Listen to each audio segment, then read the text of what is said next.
Hey guys, it's Nan. I'm back. I was on a vacation, so it took me some time to get back into the groove simply because it's as if you go on a vacation and you need a vacation when you come back from your vacation. Jet lag was horrible, and just adjusting alone was amazing. I'm back with Amazing Grace, and I'm left with about 3 or 4 pages left, which we're almost ending the month. So I wanted to work on this, and without further ado, let's get the ball rolling. Just wanted to show you this little tin that I have with a collection of pockets. Same pocket that I'm using on my spread for today. And these are actual pages from the book called His Utmost for His Highest by Oswald Chambers. I really do regret that I cut that book up, but I did make a journal out of it, and I kept the pages, and I decided to make just a load of pockets with those pages that I could use on any book that I want at any given time. So I keep those and my Bible verses in this tin, and there is a video that I have showing how to make the library pockets, and I'm not going to do that today because I don't want this video to be too long. So I've already gone ahead and glued the pocket down, and the Bible verse that's on the pocket is, "Those who wait on the Lord shall walk and not faint." Isaiah 40:31. And I just wanted to read really quick from 28 to 31. That says, Has thou not known, hast thou not heard, that the everlasting God, the Lord, the creator of the ends of the earth, fainteth not, neither is weary, there is no searching of his understanding. He giveth power to the faint, and to them that have no might he increaseth strength. Even the youth shall faint and be weary, and the young men shall utterly fall. But they that wait upon the Lord shall renew their strength. They shall mount up with wings as eagles. They shall run and not be weary, and they shall walk and not faint. Our source of strength is in the Lord. As I read that, it said mount upon eagle's wings. I remember I had this book that was given to me a long time ago, and it's called Eagle Christian. The Eagle Christian. And it's an elegy basically on the life of the eagle, lifespan, everything that has to do with an eagle, and the life of a Christian. It's a really good book. You might want to research that, and maybe you can find the book. It was given to me in 2006 by a neighbor, and I love the book. I still have it. It's amazing what you can learn about eagles. And it says, you shall mount on wings of eagles. Eagles. Okay. You shall not grow weary. We know that God's people were being tested. They were taken to Babylon. And of course, it wasn't easy for them. And even to this day, we find many situations that are very hard for us. And the analogy of the life of a Christian when he's going through a storm, a situation, or a problem. And it compares the eagle to that. And I'm just going to give an example because I was reading the book, and when an eagle sees a storm in his nest, or any animal, other animals, they'll run, they'll scurry, they'll hide, they'll find shelter. The eagle doesn't. The eagle's vision is so amazing, it can see a storm coming from a distance, and it doesn't move. Once it feels the first raindrops, that's when he takes flight up into the sky and just soars as high as he can above the storm, says until he feels the sun. And he watches from above. He rises above and watches from above as the storm is playing out below. It's incredible. What do I get from that myself? That no matter what situation you're going through, and there's a lot of things going on right now, we see all this hurricane activity going on in the different countries. And there's situations that are not easy. People are going through some hard things, especially my country and other countries too. And even in the midst of those storms, we can rise above those storms when we gain our strength in the Lord Himself. Learning how to just trust in Him, confide in Him in every situation. So that's what I got from what I read in this. And I just wanted to embellish the pages with some ideas that I have. I did take some scrap paper, and I love making my own faux little ribbon with scrap paper, so I'm just going to show you how I do it. I've been doing it for years. And I don't do it straight because I like my papers to be a little slanted.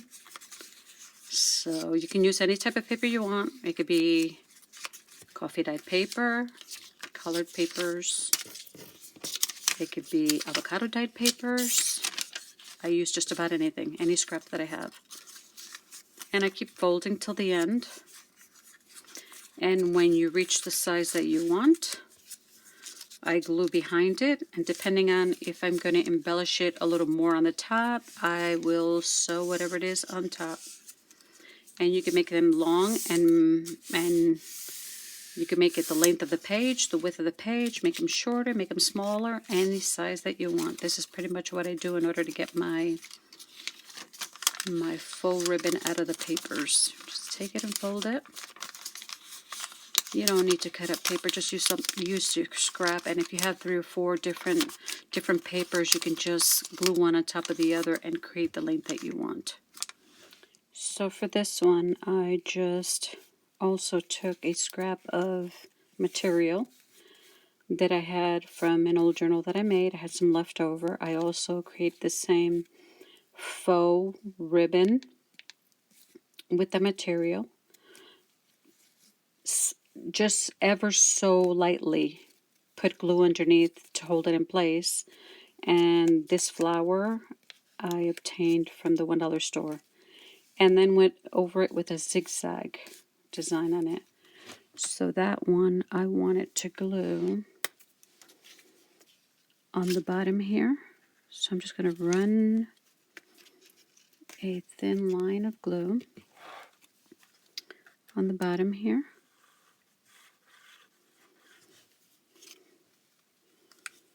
And give it a pretty little rough look at the bottom of the page.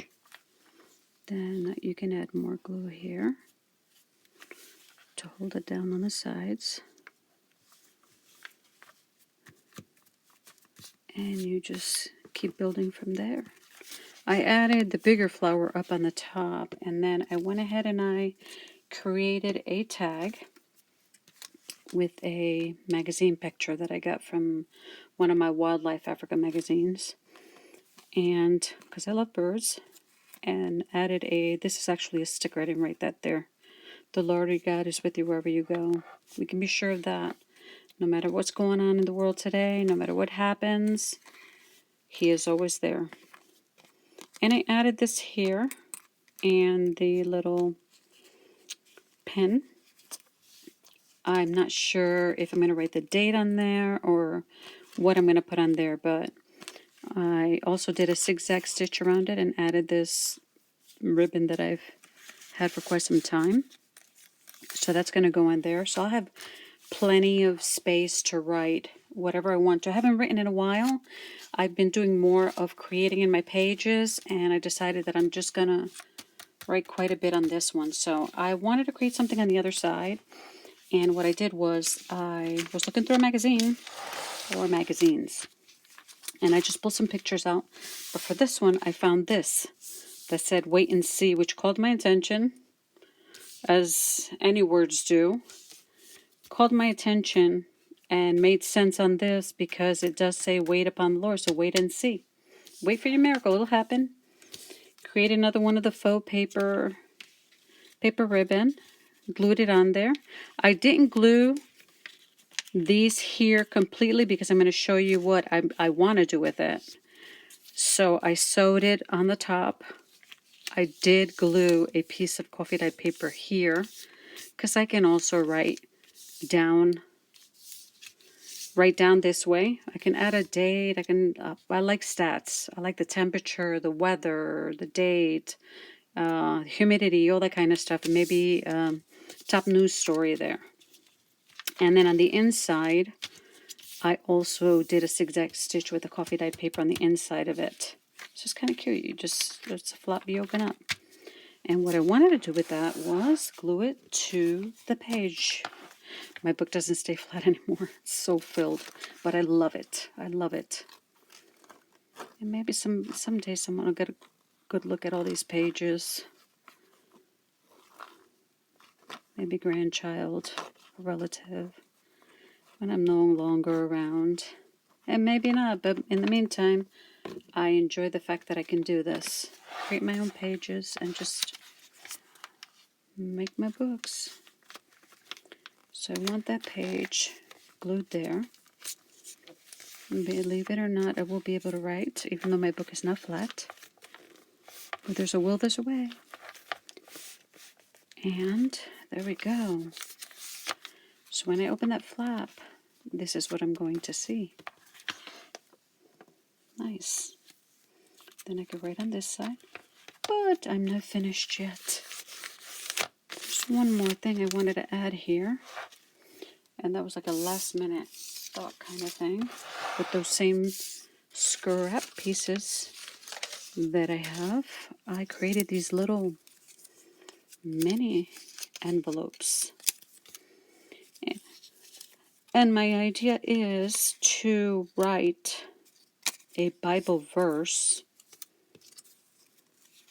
or Bible verses, or maybe a word, maybe some type of a inspirational poem. You can write in little letters there, just about anything. So what I wanted to do with these is add them on the ruffle of my ribbon. Thought I'd give it a cute final touch there.